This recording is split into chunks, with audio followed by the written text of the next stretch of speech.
All right, well, hello everybody. As I was introduced, my name is John Manganero. I'm a senior reporter with ThinkAdvisor.com. If you'll forgive me, I just want to plug the website. If you're enjoying the content here at Futureproof, you will definitely like reading what we do on ThinkAdvisor.com. I'm a member of a 5-person, very experienced media team, and we cover everything that financial advisors need to know, including succession planning. So, please head to the website. We have newsletters. We do our own panels. We do a lot of stuff that should be of interest to you. So please check that out. I'd love to learn a little bit about our panelists just to start. They got a great round of applause, so I think you guys already know my guests here today. But Ed, could you just introduce yourself very briefly and what you do at Summit? Sure. Thank you, John. First, let me say you've got the right haircut for this wind. I wish I had that. So Ed Friedman, Director of Business Development at Summit Financial. Actually, next month is my 5th year at Summit. Summit is a 43-year-old RIA, so an RIA when RIAs weren't RIAs in our industry. Started out in the business. I was an advisor for about 12 years, committed the cardinal sin and gave up my book and went into management. Ran a couple of branches for Morgan Stanley in New Jersey, a couple of branches in New York City.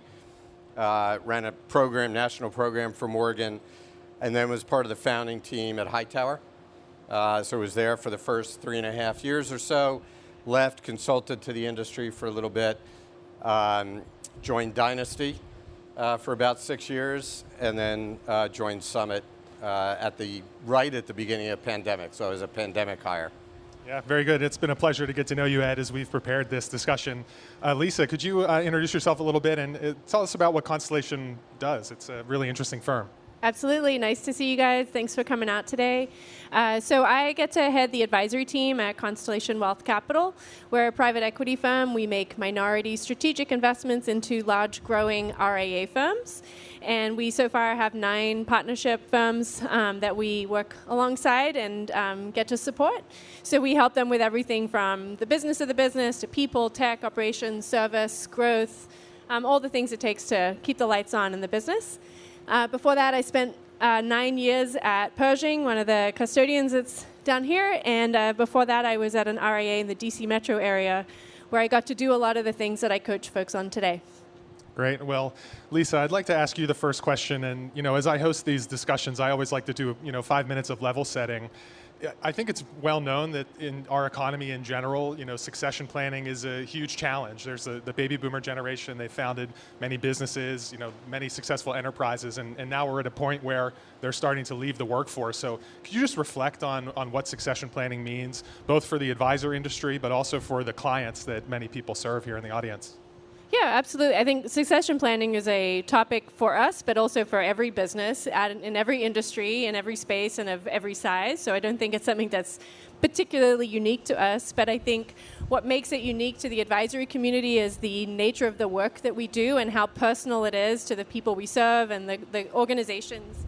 I don't have the right haircut for this, the folks that we serve in that. And so I think, 20 years ago when Summit was around and other firms were sort of starting to come out, I think there were a lot of accidental entrepreneurs who became advisors and hung their shingle and started businesses, and then they kind of turned around and realized that they're running quite large organizations and they're managing a lot of people and employing a lot of people. And they maybe weren't necessarily thinking that was going to be their path, and so the succession planning was an afterthought. I think we've evolved a little bit, and the firms that are coming out now are being more thoughtful and more proactive about the succession planning element. But I think there's a gap in the industry where we've got a lot of really, really talented people who want to take over, who want to take on bigger positions of leadership, and maybe those opportunities don't necessarily exist, which is a shame. Yeah. Ed, I'd love to have you reflect on that as well, and particularly this idea that makes the advisory industry special and different, the close connection with clients. You were sharing an anecdote, previously during the planning call where, folks just don't want to sell their business and head for the hills. They really are connected to the organizations that they've established. Yeah, I think you're spot on. I mean, if you look at our industry, we have been talking probably for the past 10 or 15 years about this. What we might call a pig in a python, this aging advisor group that will ultimately turn over the business either to another firm that they sell to, whether they're the strategic buyer, or a financial buyer or the next gen. And it's been given a lot of lip service, but not a lot of activity or action around it. I remember years ago, shortly after we started Hightower, which I can't believe was 17 years ago, Mary White was head of the SEC, and she was going to mandate that firms had succession plans in place. Because it's not just about creating value for the owners who have grown the business over all these years, but it's making sure that there's a proper transition for the clients. And I was having a conversation with somebody earlier today who said that he's been approached by a lot of private equity, right? He's getting closer to succession planning and thinking, and they're offering great numbers, but he says, I don't want to really just walk away. He said, I've spent, to Lisa's point, I spent all this time, 20 years or whatever the time frame was, building this great business. It's my baby. I'm just not going to sell it and walk away. But more importantly, the clients have become friends, right? And they've gotten very close to them, and they want to make sure that they have that succession as well. So these private equity buyers have to be thinking about not only cutting a check, if you will, but creating a process where that advisor can continue, maybe for the next 5 years or so, doing what they love, which is working with the clients and even adding new clients to the business. Yeah, absolutely. We've written extensively about private equity's entrance into the RIA industry on Think Advisor, and I think that's spot on. One thing that really strikes me is that not all private equity is created equal. I think there are some acquirers that really understand this business and others that just see the scalability of wealth management and they're interested in that. So you have to be very selective. The good thing is I think advisors are very choosy with their business for all the reasons that you guys have stated. One other question, it's peripheral, but do either of you worry about other ancillary industries having succession problems? For example, the CPA industry, I hear frequently that they're having a tremendous amount of difficulty filling the ranks, and those are important collaborators with advisors. Ed, any thoughts there? Yeah, it's a great point. And I think it's kind of interesting. I did a podcast years ago, and I was talking about bringing in people of diversity and next-gen advisors into our business.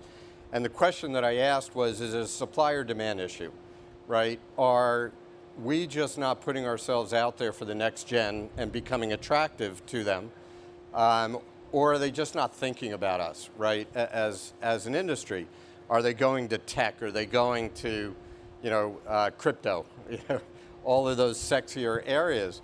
I think the accounting field probably has the same problem. And I was talking to actually a couple of accountants that were in our office about a week and a half, 2 weeks ago, and they say it's a huge problem for them.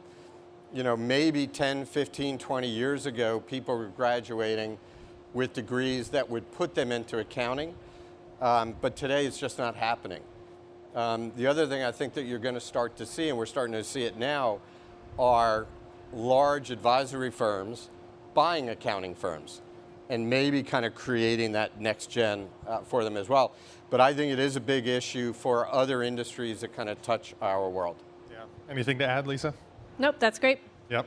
Yeah, and we got to move along too. It's 40 minutes goes quite quickly. The next phase of the discussion, I just want to talk about some of the nuts and bolts of succession planning. I think folks here in the audience are looking for practical insight about how to get it done. First question, Lisa, maybe for you, is it ever too early to start thinking about this stuff, or? No, I think that's one of those questions you ask people when you're hiring them to begin with is, am I hiring you forever or hiring you for 6 months or whatever? And you don't want to spend time investing in people if you're planning for them to leave. And so I certainly hope that firms are thinking about that at hiring. And I think also it feels like the stage is going to blow away back here. So I got you. It's really loud. Even just the non-advisor hire, right? Those people should be part of your succession planning as well. It shouldn't just be a thing that's open to advisors. So it's never too early, but it's also never too late. And I think, too, just as we start getting into the nuts and bolts of it, I think there's an assumption, maybe because I work for private equity or because of what we read in the headlines, that all succession planning has to be external, and that's just frankly not true. I think one of the beautiful things about this business is you can run a profitable, efficient, excellent organization where motivated people want to come and work at any size. And you can do that successfully with the technology that exists and the talent that exists. And so whether your plan is to execute succession internally or externally, there's no time like the present. Yep. Yeah, just to add to that, and I think Lisa's spot on, right? And your question is well placed, John. I'll ask all the advisors out there, when you're dealing with clients, is it ever too early to start planning for retirement or college funding or any of those types of things? And the answer is no, right? The sooner that you start, the earlier that you start crafting a plan, the higher the likelihood that you will achieve success. And if we look at our industry, there were two kind of main catalyst events. 2008, the financial crisis, where a lot of firms watched the value of their firms collapse because of what was happening in the recession and the markets. And then fast forward to COVID in 2020, which was a bit of a wake-up call to a lot of advisors thinking, I've not done the planning, right? And now with everything that's going on in the world, I've got to start doing that. So I think those are a couple of wake-up calls. And I think the same approach that advisors take with their clients, they've got to take with their own business. Yeah. Ed, maybe sticking with you for a moment, you shared a really powerful anecdote as we were planning this discussion just about a situation that you saw happen to an advisor who had a plan in place, but things sort of changed. Maybe you could tell us that story briefly. Yeah, there was an advisor that I know of who unfortunately was ill, very ill, had a recovery. We were talking about succession planning. And again, very unfortunate outcome to the story. He passed away, and he had a succession plan, right? He had an advisor on his team, the only registered advisor. Well, it turned out that registered advisor decided he didn't want to be an advisor anymore, wanted to go back to teaching. So now all of a sudden the team is left with no successive advisor. We're inside of Summit, which is a very big firm, so we were able to kind of work that out. But what also happened was the advisor made accommodations inside of his will for people on the team, which did not necessarily jive with the other team that was ultimately taking over the business. So without a proper plan and coordinating those things, right? Ownership of the LLC, ownership of the business, and the successor to run the business, it became a little bit of a challenging situation that didn't have to be. Yeah, and I guess I'll make a plug for Summit. Good thing he was within that sort of a structure, right? Because if it was an independent advisory firm and all of a sudden there's no registered advisor running the show, could be a disaster. Yeah, I mean, without that, it would have been a lot more difficult and a lot more problematic. And, fast forward 3-6 months later, how many clients would still be there? Yep. Right? I mean, we too, like Constellation, have a strong minority investment program. So that's helped us bring in a lot of advisors and put this succession planning discussion as part of that. Yep. Lisa, could you talk about the intersection between quality succession planning and the institutionalization of business practices and how that feeds into the value that you would assess that a firm can achieve?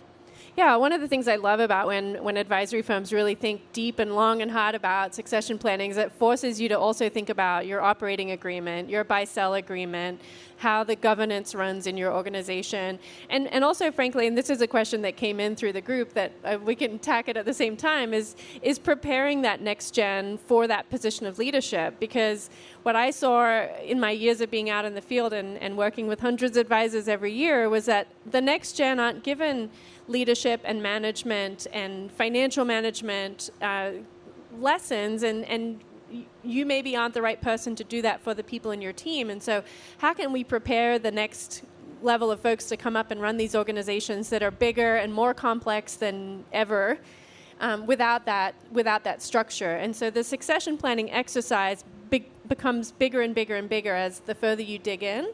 And whether you execute on the succession plan that you made or do something totally different, you won't have lost any time by doing all those other things. In fact, you're creating really meaningful enterprise value, because if you do decide to look externally for a buyer or some kind of financial partner, or even if you're doing it internally, you have a better business to share, and that will help your valuation.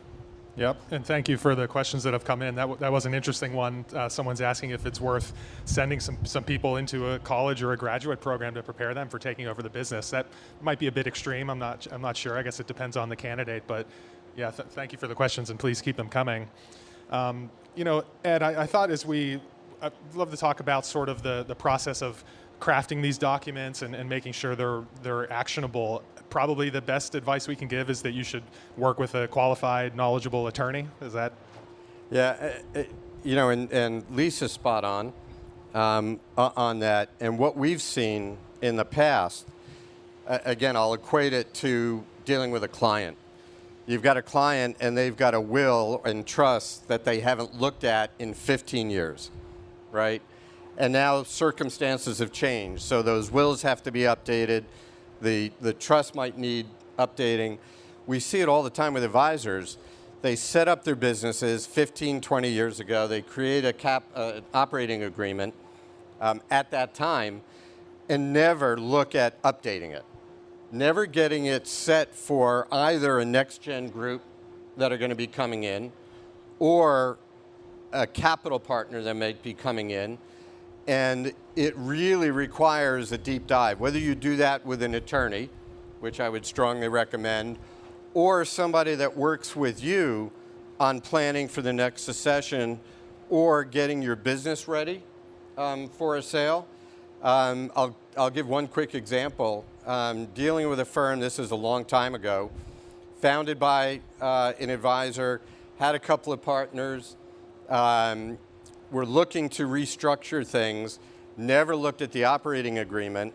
He thought he had control until he realized that anything he needed to do in that company required a 75% majority vote, and the partners he gave equity to controlled 27%, so he effectively lost that control, that ability to kind of run the business. Even just 1% can make all the difference. But he set it up never thinking about other partners, never understanding that you need to always be re-looking at your operating agreement, re-looking in the construct of how you've set your business, but more importantly, where you want your business to be over the next 3 to 5 years. Yeah, I have to almost avoid the temptation to make this a horror stories panel, because I think we could really educate people by telling. It turned out well. Yeah, how some of these things can go wrong. Lisa, from your perspective, coming from the private equity side, anything that you wanted to add to what Ed said? Any nuance there? Yeah, I think there's a base level of documents you should have for running any business, particularly a wealth business. You should have the operating agreement. You should understand how the control systems and governance works in your organization. But if you haven't looked at your governance docs in the last 12 months, maybe go back home and take a look at them and make sure you understand them, because oftentimes when they're written by attorneys, they use language that maybe isn't as clear to us who are reading them and trying to execute on them. And so it's worth just going back and taking a look and making sure you actually understand where the levers are and what control you have and where you need to kind of keep an eye on things. And just to add, it's not just the operating agreement. Look at your investment management agreements, right, that you have with clients. Does it easily allow for effective transfer?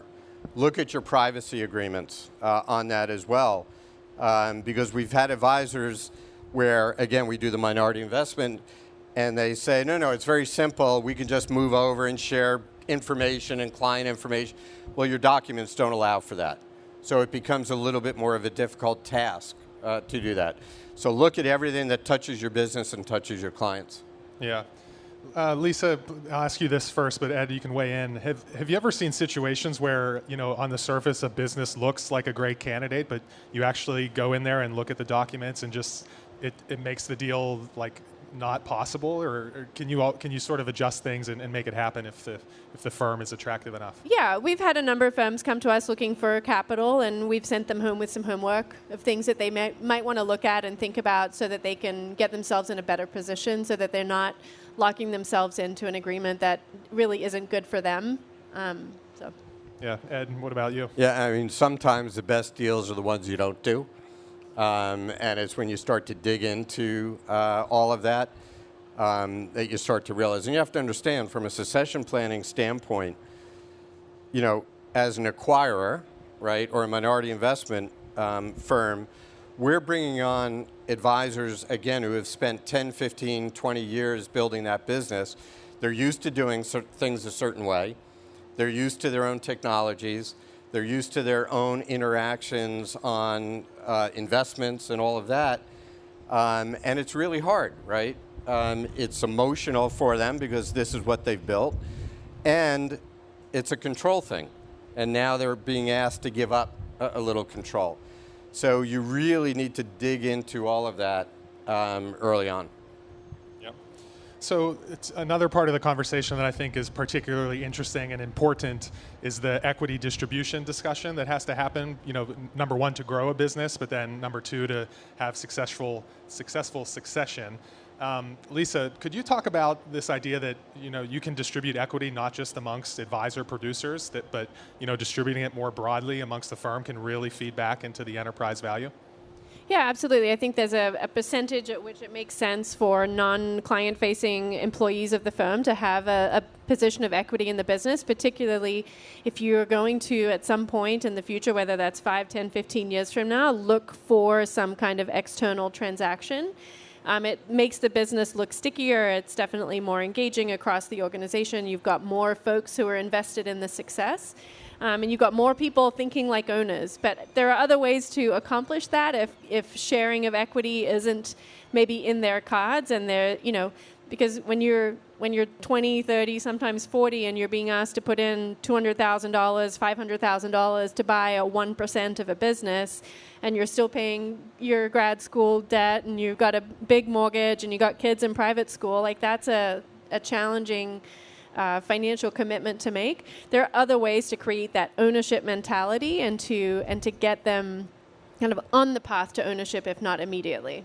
Yeah, that's a great point. Ed, you had some great stuff to share during the planning call about setting up, pools of incentives and distributing them. Could you talk us through some of the finer detail of how you've done that? Yeah, absolutely. So we wrote a piece a little while ago called When Equity Isn't Equitable, because not all equity is equitable. And there are multiple classes, right? And this also goes back to operating agreements and classes of shares and operating agreements. But what we have found inside of Summit and other companies that I've been with, establishing a class of shares that are commonly referred to as P shares. It's kind of interesting because the P sometimes stands for profit interest, but you don't have to make profit distributions with them. But it doesn't affect the cap table. It does dilute, but only in a monetization event, whatever that might be. You don't give up control because they're not voting shares inside the organization, but it's the ability to align people in the company with the valuation of the company, whereas the company grows, the valuation of the P shares grow, and it's been a great tool that firms have used to include employees and others and aligning interests in the firm without necessarily destroying a cap table or giving up control in the company. Yeah. Lisa, anything else to add on that topic? Yeah, those mechanisms are really helpful as you're getting people started in that conversation, and particularly if you're the founder and you haven't distributed equity before, I think it's a good way to kind of warm up to the idea and get comfortable with what that might look like and give people time to be in a position to financially commit to buying equity into the business as well. Yeah.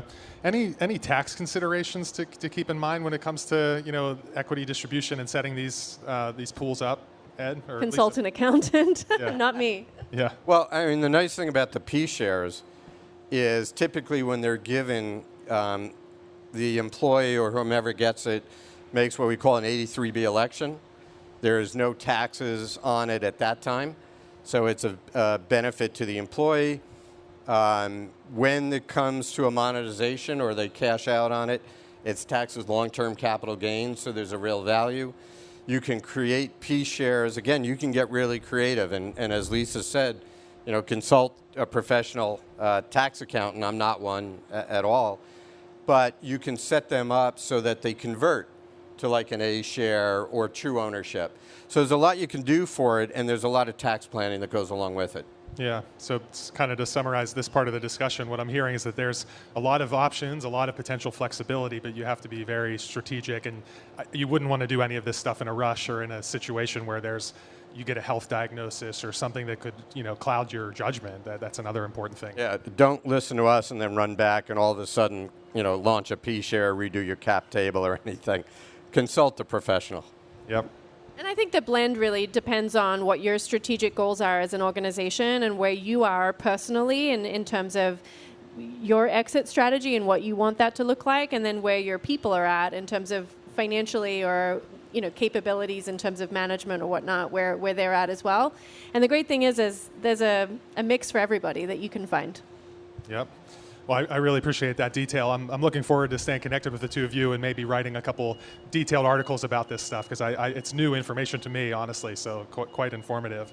We've got about 10 minutes left, so please, if you have any particular questions about what we've covered so far or other topics, please send them in. We'll be able to read them right off here. But in the last 10 minutes or so, I'd love to talk about the point of view of the successors, the people who are going to be stepping in to take on leadership. So just at a high level, Ed, what are some things that we should think about when it comes to being that next gen person?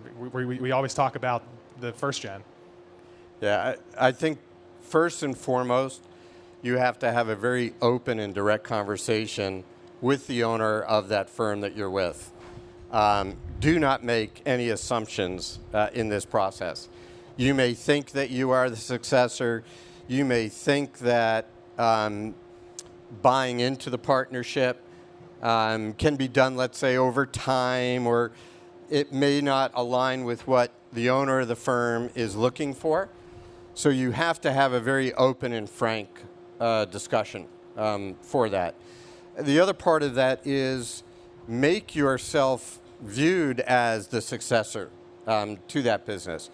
A lot of people sit there and think, I've been working with this advisor for 5-10 years. Of course, I'm the successor to this business. But if you've not positioned yourself as the person who's indicated that they are capable of running this business and growing this business going forward, then that may not necessarily click with the person who owns the business. And I've seen it before, where all of a sudden the owner of that business looks outside the business for a succession, and that person, that younger person, that G2, is shocked, like, it was me. How are you doing this to me? You got to have that open discussion. You got to position yourself to be that next leader. Yeah, and Lisa, you've said earlier or during the planning call that, you shouldn't, as that next gen person, you shouldn't be afraid to raise this topic or ask questions or raise your hand or even to ask potentially for equity or an ownership stake. Could you talk about that? Yeah, I've seen a lot of my friends over the years leave the firms that they've spent 10 years helping to build because they weren't offered equity or they didn't have that conversation. And I think a lot of that could have been avoided if there had been that honest conversation to begin with.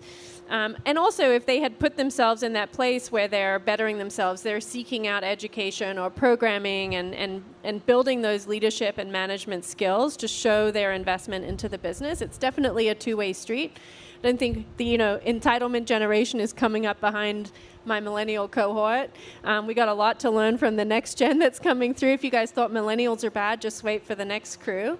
But definitely putting yourself in that position and showing your interest in the business of the business. And I think one of the great things about how I've seen the industry evolve in the last 10, 15 years is as our firms have gotten bigger, there's all these jobs that just didn't exist 10, 15 years ago. And so if you find yourself in a role that maybe isn't your long-term, I want to be here forever, create some new role, start some new program, just have the initiative to put yourself out there, and you'll learn pretty quickly whether the firm you're working for today is going to be a fit or not. And if it isn't, go somewhere else. I hate to say that too, but there's a lot of space in this industry. We got to find those organizations that are willing to invest in people and take the investment from the people that are showing that initiative. Yeah. Ed, I don't know if you caught Michael Kitz's presentation earlier. It was a really interesting discussion about the advisor productivity survey that they do on a recurring basis. I'd encourage folks to download the report and read it, but Michael gave a really interesting discussion. And one of the things that really stuck with me is the importance of team structures and sort of this idea of having, one advisor maybe supported by a few support staff rather than having, 3 or 4 advisors all on the same footing, sharing clients. I just wonder for your reflections on that just the importance of teaming at this moment in the industry and just whether the future looks more like that or more like solo practitioners. It's a great point, and I'm sorry I missed Michael's presentation It was early, this morning. 8:20. Yeah, well, I was at a breakfast, but it's an interesting point and an interesting question. Going back to my days at Morgan Stanley in the wirehouse, it was all about teaming. Right, we were hiring new advisors. New advisors weren't going to make it on their own. They needed to team up. The wirehouses were trying to figure it out. For the longest time, I don't think they did a good job of it. And now we look at the RIA space, and I think there's a lot of value to that because if you look at the private bank model, right, that's very team-centric and specialists on a team in different areas. And I think if you look at RIAs, and senior RIAs, right, those that might be retiring over the next 5 to 10 years, they're not as in touch, if you will, with the changes that are happening in our industry. Somebody used a phrase once describing me, and I took it, lightly. They said people like me in our industry are male, pale, and stale, right? But you need that next generation that's going to touch technologies and AI and different ways of thinking around investing that are going to make that team more effective. And they get to learn from, that senior advisor. It's a much more effective approach to managing client relationships, I think. Yeah, that was definitely what Michael's conclusions were. So just a few minutes left. Lisa, I thought I'd ask you just to kind of summarize and take a high-level view of just where private equity backing and the RIA industry are heading. I imagine that we're going to continue to see investments. It's really going to become a much more common thing, in my opinion. You probably see it that way? Yeah, you guys are RIA owners. You probably get 100 calls a week from folks that want to give you money and buy all or some of your business. And that's not surprising. As an RIA, you're a very attractive business to outside capital. Like you said, not all private equity is created equal. Not all capital coming into the space is private equity. There's a lot of other forms of capital investment that are being made in the space. And like I said earlier, we turn away a lot and tell people, I know you think you want this right now, but actually you don't, and it's in your best interest to wait a little bit, do these things first, grow a little bit, get your financials in order or whatnot. But yeah, I certainly hope you see us a little bit more in the next year or so. And see the work that we get to do. I think as firms continue to grow and get larger, the need for capital becomes more obvious and more necessary to continue to compete, whether you're doing M&A or investing in talent, technology, and growth. And I think that capital can be a really meaningful way to maintain ownership and maintain internal succession without having to sell to a larger firm.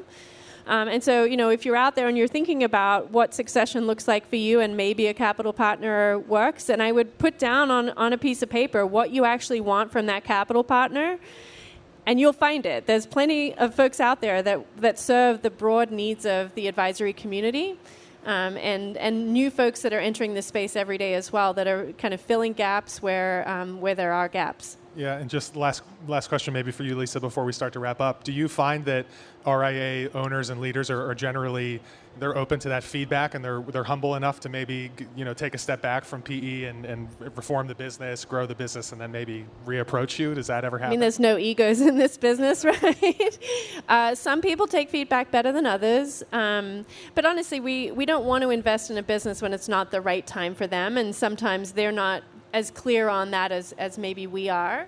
You always think that your child is the most special child on the playground, just like folks think that their business is. And you want that. You want people who are emotionally and fully invested in the success of their business. But it's exciting to be able to say, hey, you're on the right track. Here's a couple of things that you can do and really focus in on your growth or focus in on your talent. Come back in a couple of years and let's have another conversation. Yeah, and I'd just add, we're a minority investor. I think that's probably the fastest growing segment of capital in the space. I think it gives probably the greatest flexibility. I joined Summit 5 years ago. When I joined, we had $3.2 billion. By the end of Q2, we'll be at about $23 billion. And when I joined, the firm was 38 years. So it took 38 years to get there, and the last 5 to kind of grow. And it's been because of the minority investment, because it gives a lot of optionality and flexibility to the firms. Yeah, that was actually going to be my closing question for you, Ed, is what does Answered. The future, I think, could that asset figure double? Is that even the intention of Summit? I think if it doubled over the next 3 years, I'd have a very upset CEO. I think the goal is higher than that. Higher than that, yeah. Oh, yeah. So I think the answer is an emphatic yes. And again, that's not just us. I mean, it's the constellations and the others. If you look at our industry 5, 6 years ago, maybe there were 3 to 5 minority investment players. Now, every time we look at ThinkAdvisor or one of the other publications, there's a new firm being launched to make minority investments in firms. So I think you're going to see significant growth, not only with us, but in the industry in general. Yeah, thanks for the plug for ThinkAdvisor. We do cover all that, and it just comes. It's very not repetitive at this point, but you do see a lot of those firms, and just the aggregation has been really interesting and impressive to see over the last 10 years or so, and we'll have to see where we go next. So, got 2 minutes left on the clock. Lisa, anything you haven't shared that you think the audience should know? Yeah, I think one of the things we sort of touched on a little bit was the advisor shortage and kind of what can we do next. And I think, I probably say this too much, but I feel like it can just keep being said. You all as advisors have this wealth of knowledge that young people coming into the industry really want to hear and they want to see. And they want to know what advisors look like and what their days look like, and what kind of technology they use. And when I was recruiting years and years ago, there were a handful of schools around the country that had CFP programs. There's now 200 more, which doesn't guarantee, but it certainly increases the chances that there's a school in your neighborhood, in your city, in your town that is trying to train the next generation of advisors, and they would love to meet you. So if you haven't got a relationship with them, find out who that school is and go on campus and spend the day. If you like teaching, they would love to have a class on financial planning techniques or anything technical. But more than that, they want to hear about what your day is like, what it's like working with clients, how you got into the space. And that's how we're going to fill this advisor gap. And not just the advisor gap, but the folks that are coming out of that program and realizing, I've just spent 4 years at school and I don't want to be an advisor. Let's keep them in the industry, in marketing, in compliance, in operations, in service. There's so many other interesting and engaging careers that they can have. And if every advisor spent a half a day in one campus, I think we would fill that gap of talent pretty quickly. Yeah. Ed, maybe we'll leave it there and give Lisa the last word, unless there's anything final you wanted to share. No, I'm used to somebody else having always the last word, so yep. That's fine. So thank you all in the audience very much. If you're interested in ever speaking with the media, if you have ideas on this topic or anything really that has to do with the operation of your business, my contact information is easily accessible on thinkadvisor.com. I'd love to hear from you. I'd love to speak with advisors and firm owners. So, please do reach out. With that, please join me in thanking the panel. Thank you. Thank you.